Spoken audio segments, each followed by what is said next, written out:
So many students want to start vibrato. They want to do it better, or they wonder why their teacher is not quite teaching it to them yet, all right? And there's a few things that you have to get down, a few basic things. And if you're not doing them, you're just not able to start learning vibrato. And so here are 4 things that you need to make sure you have taken care of, that you really have under control in order to start learning vibrato correctly and not form any bad habits. Number 1 is posture and position.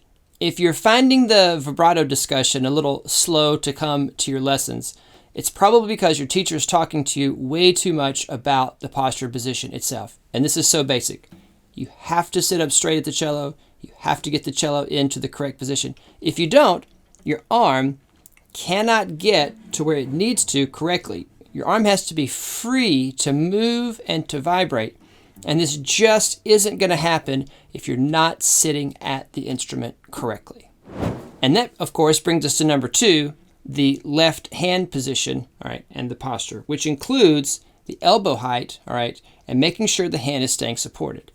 You know, if you're in the habit of letting your arm droop or letting your hand do one of these, oh boy, okay, or any such other thing, you know, if you're still squeezing down like this, all right, if you're not keeping your hand rounded, if you're not able to keep your thumb rounded back here, or even worse, you're not keeping your thumb behind your second finger, okay, you have to have all of this basic stuff down. I mean, this really has to be a habit. Otherwise, the vibrato discussion isn't going to go very far, okay? You know, you can't vibrate if your hand is twisted up like this. You can't vibrate if your elbow is down like this.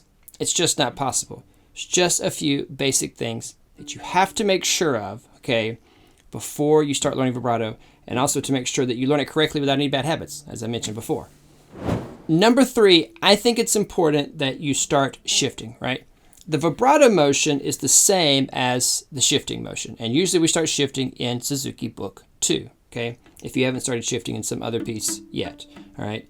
And, you know, when you're shifting, you're using your whole arm to move on the fingerboard, okay?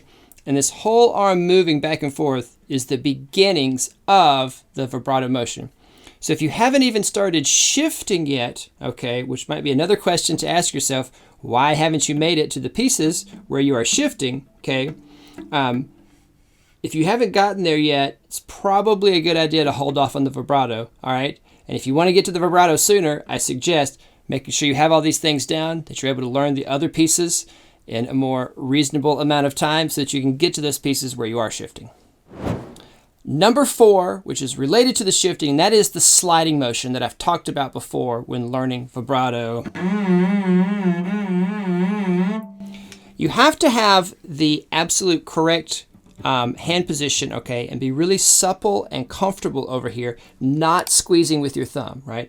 If the hand is cramped and I'm squeezing in, there's no way I can slide easily. I'm just going to tear up my finger, or I'm going to get tendonitis or something else, right? I have to be able to freely move this hand.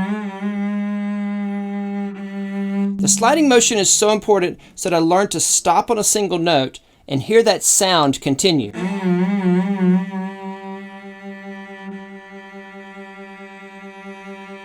If I'm unable to slide, either because I have too much tension, or my hand's not in the right position, or I'm cramped up, or I'm doing one of these other things where the cello's in the wrong position, it's going to be really hard to start vibrato, and it's going to be really hard for your teacher to talk to you about vibrato, because all of these other things just aren't there, and they are so fundamental to your playing, they have to be correct first. And a bonus tip, if you do want to work on this motion here, this rocking back and forth motion, if you feel like you're shifting okay and all this other stuff is coming along and you're sliding, get a tennis ball, all right, and use it on the finger. I suggest a tennis ball because it's nice and soft. It won't hurt your fingerboard there. Don't be too aggressive with it.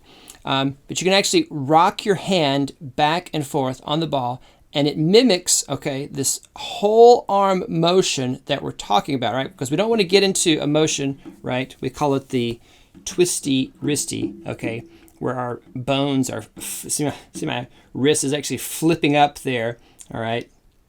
My wrist is pointing toward the ceiling. I want this. See the difference? Okay, my whole arm is moving forward, not my wrist twisting up like this. And so when I'm using, okay, the tennis ball, all right, rocking it back and forth like this, it helps me to move my whole arm in the correct way and not just twist, all right? It's like I'm twisting at my elbow joint down there instead of moving my tricep and shoulder and everything, okay, back and forth, all right?